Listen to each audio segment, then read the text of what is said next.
seen men come and go in the world of wrestling, many of them will start to blend together. Their motivations, looks, and origin stories all seem to have been made in a factory somewhere, and they all share the same ideas of what it is to be a pro wrestler. However, there is a rarity that will come through once in a while and really capture your attention for clearly not being cut from the same cloth as their peers. Doug Malow, or as he prefers to be called in the ring, the Epic, is one of those guys. For most people, this story begins with a fateful night in Knox Pro. But there's a lot to the story before that night that quite a few people have skipped over. Doug would spend his early life serving in the military before beginning his competition days as a bodybuilder and moving into powerlifting. This shift into powerlifting was mostly due to his closest friend at the time. I started with bodybuilding. I got into powerlifting from my best friend Abraham. He convinced me to do it. I was really shy and didn't have the confidence that I portrayed to the world. You know, I was kind of a shell of a person, and Abe brought the best out of me at all times. And that guy made me every bit of confident and happy that I don't know. I owe everything to that man. It was like my doppelganger too. We had the same fanny pack, same haircut, same everything. Doug would describe Abe as a brother and a person who encouraged him more than anyone else. Motivated by his friend, he saw himself reaching goals and doing great things. However, Abe would pass away, and this was a pretty big event for Doug. You know, I came back around and then started hanging out with John and Abe. And then John was a professional wrestler, and he wrestled with the Young Bucks before they got into the whole AEW stuff. He was the heavyweight champ. So Abe and I always joked around about having our own tag team called the Smash Bros. And that's my whole face team too is a memorial to him. Yeah, it's because we always joked about never-ending squats, like that. You know, instead of never-ending war, you go to Valhalla. Never-ending squats. Ravens usher in the dead. I owe everything to that man. So what happened? We finally reconnected, and I got stronger than I've ever been. I was ready to put up over 2K. I was deadlifting 800 pounds, squatting 700, easy as shit again. My bench press was well over in the mid-fours. He had moved to Arizona because he had a daughter. He was passing through, and we made all these plans to hang out, and I was going to drive out to see him and give him a hug. We rubbed our fanny packs together, and he was dead by the next morning.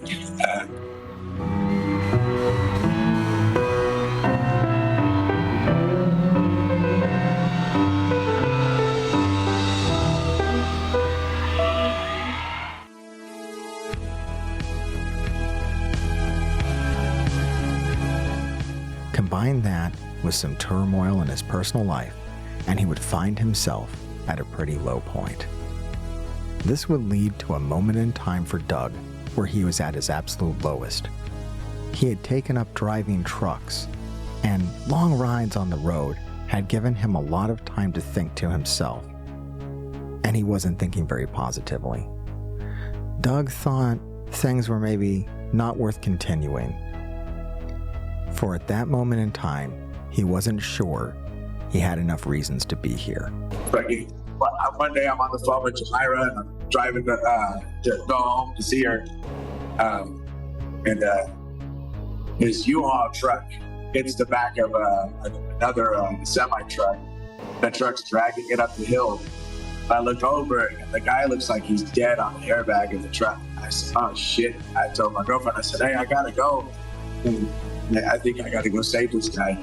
So I pulled up my head, I lay on the horn until they got to pull over because I was empty, so I could speed up the hill to get his attention because he didn't even notice he was dragging the truck behind him. He was driving. Yeah. We went semi-trucks, like you in the back of a fully loaded tractor trailer, we wouldn't even notice. Yeah. So I go running down to the truck and it feels the guy who we hit. He was fine. And I look and see a rosary in the window. I'm like, shit, this guy's worthless. So I fucking run over to the guy and I said, hey, are you all right, buddy? Are you all right? We kind of seatbelt off. And he kind of like pops to it. He's like, I need to talk to my mom. I need to talk to my mom. I'm like, well, that's not good. He's freaking out. I'm like, there's blood everywhere. I give him my phone. I said, call whoever you want. Trying to get the door open.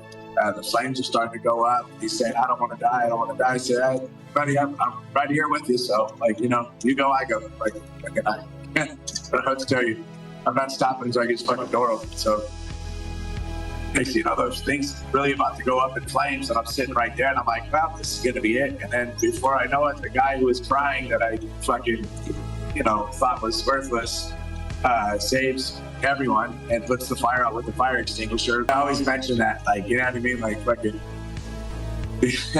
like, you never know, right? But like my mindset, like, because like I'm trying to like dissect the situation, because I'm running down, I'm like looking around to see like who's gonna help, who's gonna do what, who needs to stay out of my way, because like I said, I was on a warpath to go save that dude. Now I'm a veteran, so like it's just like it's my nature. Okay, get a crowbar and I come sprinting back to the truck. You know, fucking shirtless at this point with a crowbar in my hand. And I see this, the blue lights from the police.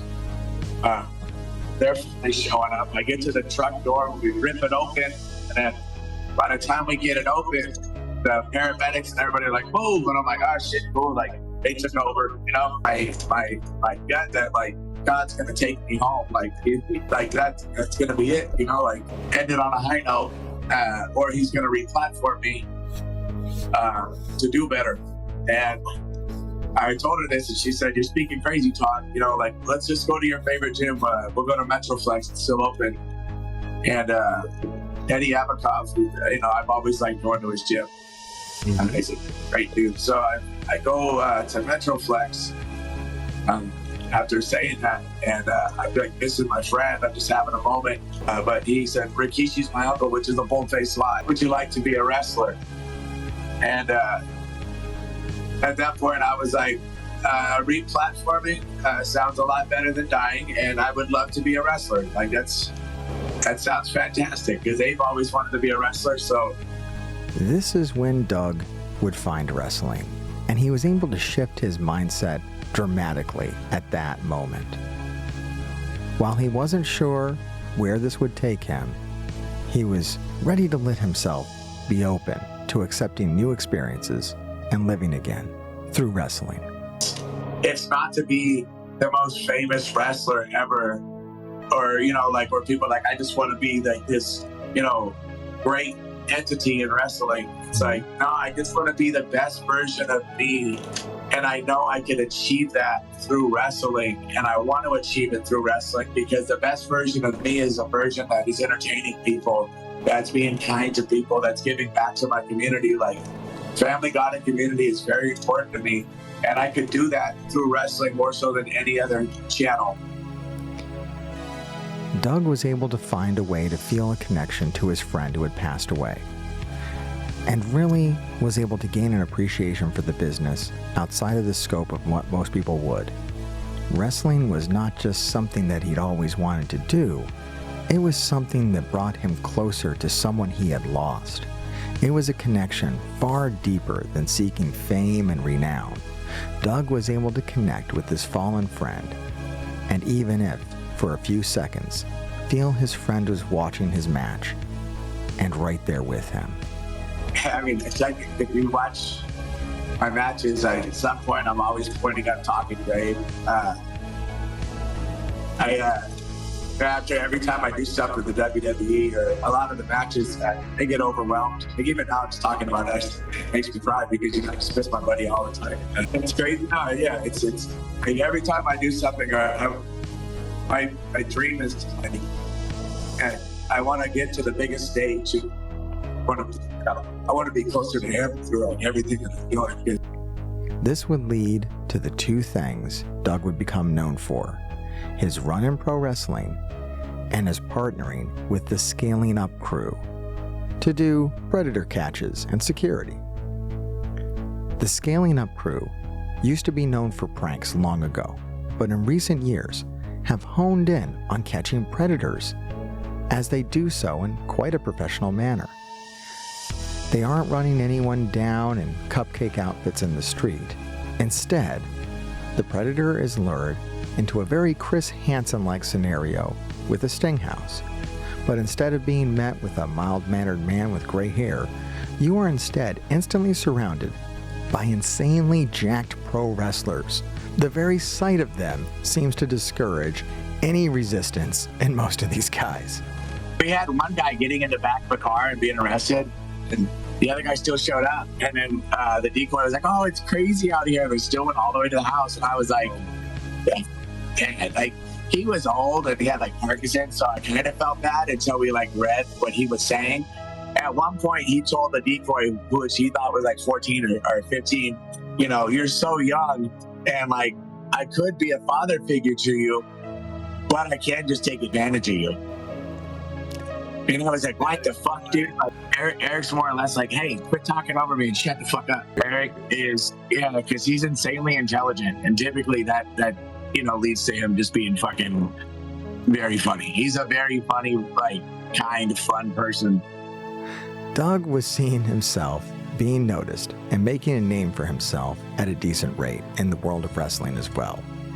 He had started up with Knox Pro, where Scaling's Up, Eric, had previously trained. Eric's run there would suddenly end after he almost died in the ring. Doug would have a mixed bag during his time at Knox Pro, as he was loving learning the craft, but he was also seeing some of the less savory elements of wrestling show up in real time. During his time at Knox, he would also meet a fellow veteran. You and Stu probably connected just over, like you were both in the service. He's a cowboy, dude. Like, straight up, shirt off his back kind of guy. He's a stand-up. He's a gentleman. Like, I can't say enough great things about him. You know what I mean? Like, he's always been a great guy. Yeah. You know, he's got a big heart. He's not perfect. None of us are. But sure. He's one of the nicest individuals I've ever met. Oh, yeah. Yeah. And it's like automatic.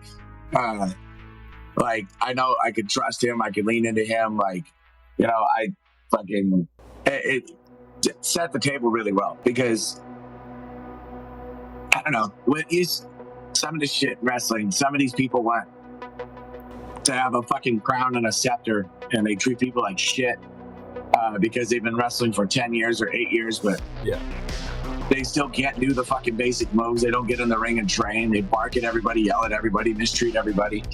And like, you see it, and it's like they feel this sense of validation.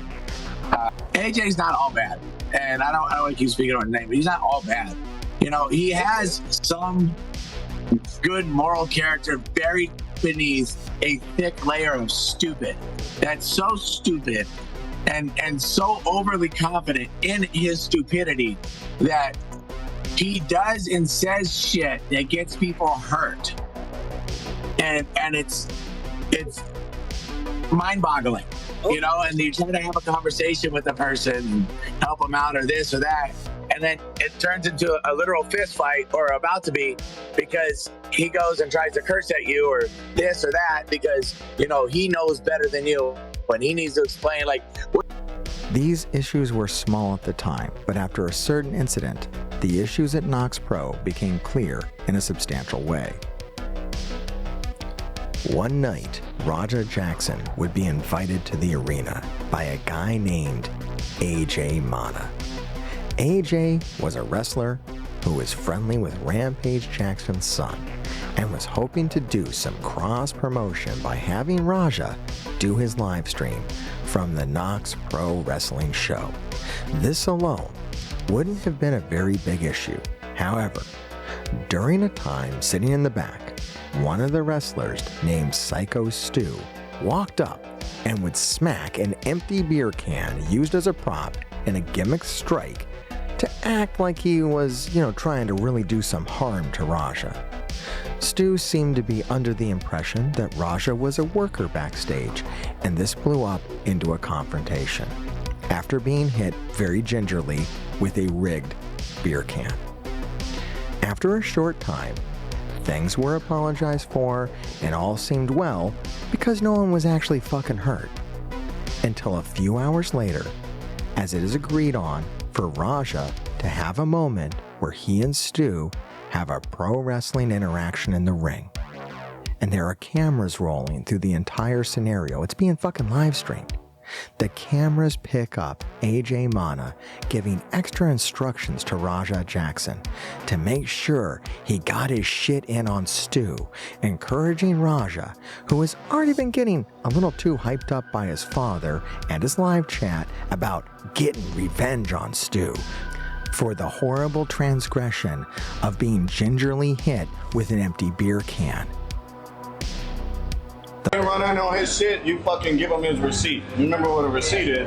Give him that fucking receipt, bro. Tag his shit. If you got a fucking problem with it, I'll fucking run out there. Tag his shit, bro.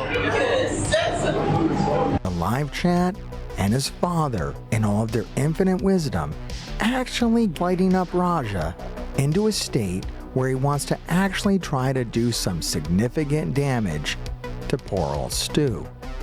It's up in the air how much AJ thought Raja was going to do to Stu, but it's safe to assume he didn't quite expect what came out of it. Raja would storm the ring, legitimately slam Stu, bouncing his head off the fucking mat, and began firing off punches as Stu was unconscious. You see, Raja was a trained fucking MMA fighter, wasn't a wrestler. And it was at this point Doug would see no one was doing shit and realized he had to jump in. Like, nobody was doing anything. It was such a weird freeze frame. Like, the kid ran in there. I'm forgetting his name, but the not 17-year-old. Elias. Yeah, but he can't do anything. He tried, but like he went over the arms and stuff. Like he didn't know what to do, but he tried. And good on him. Yeah, he's not a violent guy. Like I knew like when it was time to go, like I didn't want to land on Stu, so that's why I kind of like, I don't know if you know what a bulldog is, or I grabbed and I used my body weight to roll him, and I was trying to maintain contact, but that didn't happen. So then, right back to my feet, and I was like, fuck it, we're gonna fight. So he was trying to shoot for a takedown. He wanted to get me on my back. Yeah, I don't know if you saw the back video, so I threw some punches, headbutts, like you hit him.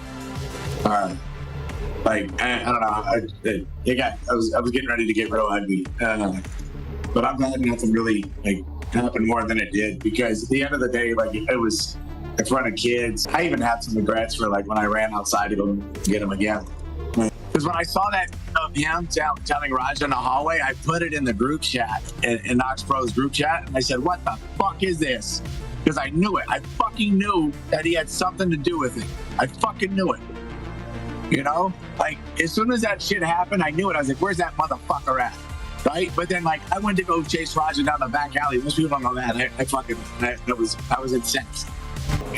But besides the fighting stuff, one of the things that bothered me a lot too about the whole incident afterwards is, all those kids were at the event, and I've hit up as many of the kids that I knew that were at the event, and I've paid for them to go to wrestling shows where I'm wrestling and getting them free merch and making sure they're taken care of. I feel like those, there wasn't a big enough outpour to make sure that this sport of wrestling isn't something ugly for them. I feel like a lot of the adults dropped the ball and were involved, and not enough people reached out to make sure that they were taken care of, and that we can make the sport beautiful for them again. You're gonna steal the magic from it. They're always gonna have a sense of anxiety. So it's our job as the entertainer and as the adults to make sure that we fucking show them that everything's okay. Everything can, healing can happen. Bad things happen, but you got to move through it. Teachable moments.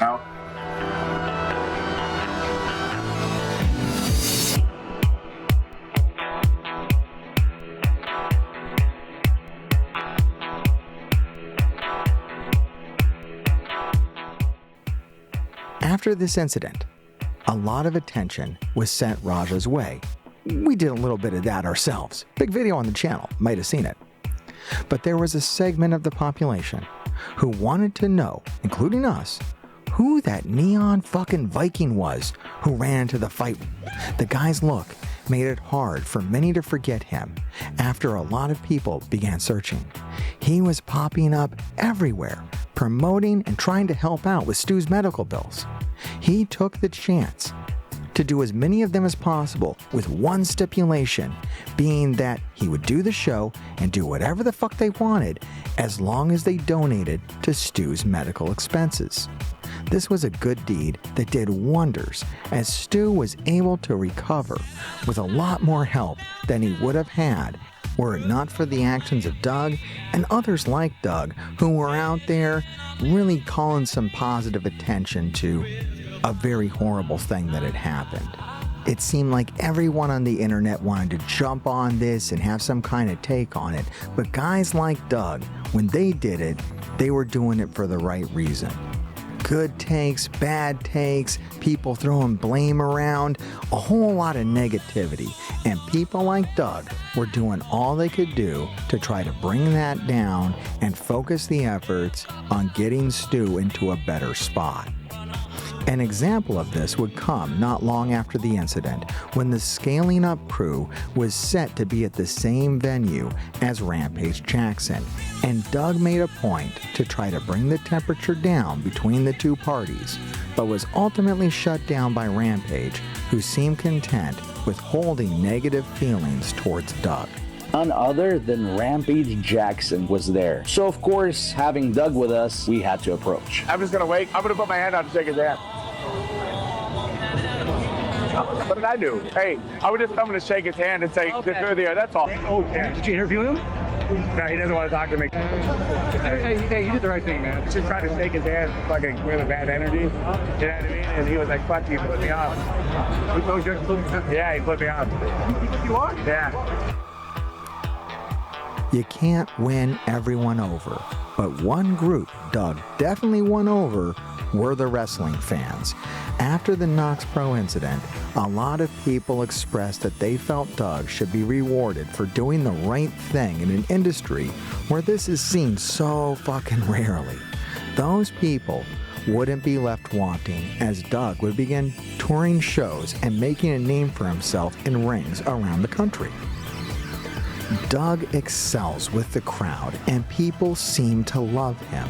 And after seeing him in your local arena isn't enough, people began to spot a very distinct mohawk on television that showed he was getting noticed by the right people in the industry to keep moving up the ladder. He was even making a few new friends. Miro Rusev reached out to me too, because he's also from Knox. So Miro, he didn't have an opinion outside of. He just wanted to make sure that I was honest, and if I'm going to speak, be honest, be professional, and just making sure I was okay, and like that was really big. There was a couple people that reached out. All these people around me that have been so firm but so caring, because that's what I've needed to push me and propel me. It's just been a blessing, and I'm just so fucking grateful for everything.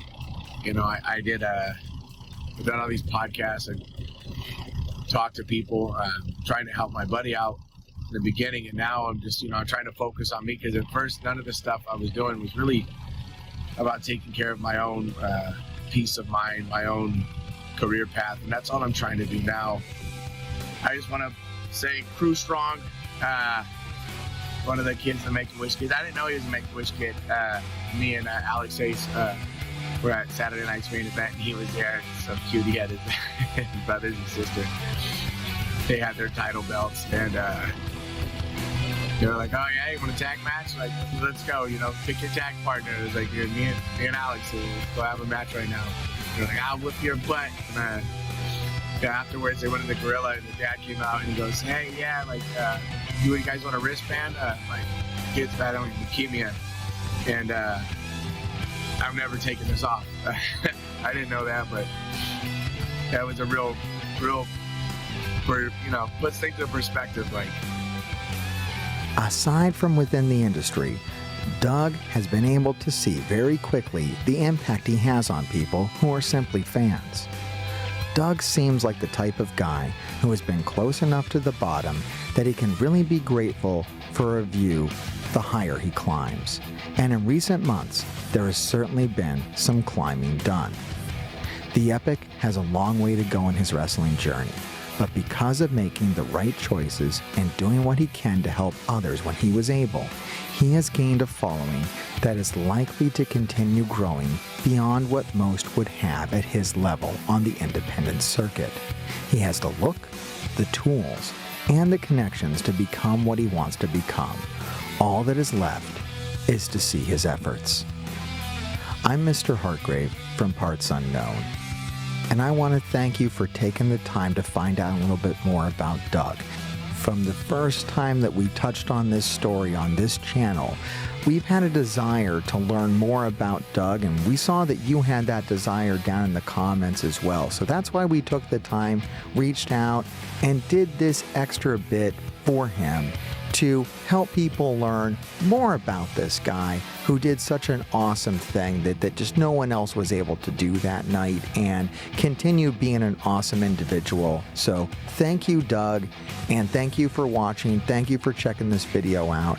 If you want to do something for us, if you want to see more stuff like this, we want to do more stuff like this, but the best way to tell YouTube that videos like this are good and positive, hit that like button, hit the subscribe, ring the fucking bell, and all that kind of shit. Leave a little comment down there.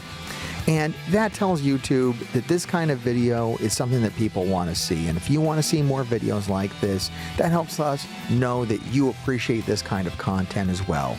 And we'll see you next time, right here in the Grapple Vision.